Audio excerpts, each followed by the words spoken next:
লোকসভা নিৰ্বাচনৰ বাবে ৰাজ্যজুৰি ব্যাপক তৎপৰতা দেখিবলৈ পোৱা গৈছে মাৰাথন নিৰ্বাচনী প্ৰচাৰ চলাইছে মুখ্যমন্ত্ৰী ডক্টৰ হিমন্ত বিশ্ব শৰ্মাই আপোনালোকক পোনপটীয়াকৈ লৈ যাবলৈ বিচাৰিছো কেন্দ্ৰীয় মন্ত্ৰী সৰ্বানন্দ সোণোৱালৰ জনসভা সম্বোধন সকলোৱে ভাৰত সংবিধানে প্ৰদান কৰা সকলো মৌলিক অধিকাৰ তেখেতসকলে ভোগ কৰিব পাৰে এই কথা বিজেপি চৰকাৰে উপলব্ধি কৰিলে কংগ্ৰেছে নকৰিলে গতিকে সেইভাবে আমি সেই উপলব্ধিৰে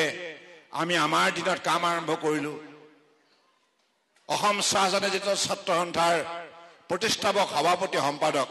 সাইমন সিং হৰ আৰু সন্তোষ কুমাৰ তপন সেই দুগৰাকী মহান নেতাই 40 দশকতে তেখেতসকলে চাহ শ্ৰমিক ৰাইজৰ সৰ্বাংগীন উন্নয়নৰ বাবে বিভিন্ন ধৰণে সংগ্ৰাম কৰিছিল অসমীয়া জাতিক শিক্ষা সংস্কৃতি ক্ৰীড়া অৰ্থনৈতিক সকলো ক্ষেত্ৰতে শক্তিশালী কৰাৰ বাবে তেখেতসকলে আন্দোলন কৰিছিল সেই সকলৰ যিখিনি অৱদান এই চাহ শ্ৰমিক ৰাইজৰ বাবে অসমীয়া ৰাইজৰ বাবে সেই কথা কংগ্ৰেছে কোনোদিনে অনুধাৱন নকৰিলে যেতিয়া আপোনালোকে মোক মুখ্যমন্ত্ৰী পাতিলে আমাৰ প্ৰধানমন্ত্ৰী নৰেন্দ্ৰ মোদী ডাঙৰীয়াৰ আশীৰ্বাদত সহযোগত আমি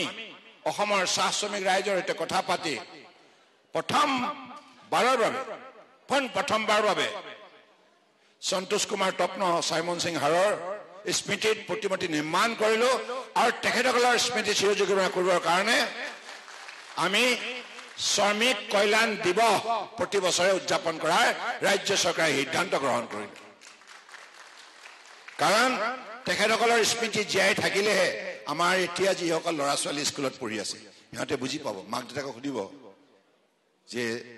ये संतोष कुमार तपन के रहे साइमन सिंह हर के रहे समाज के खातिर की काम कर रहे তেতিয়া মাক দেউতাকে কব তেখেতসকল আমাৰ ভৱিষ্যতৰ বাবে আমাৰ সমাজৰ বাবে বহুত ত্যাগ স্বীকাৰ কৰি গ'ল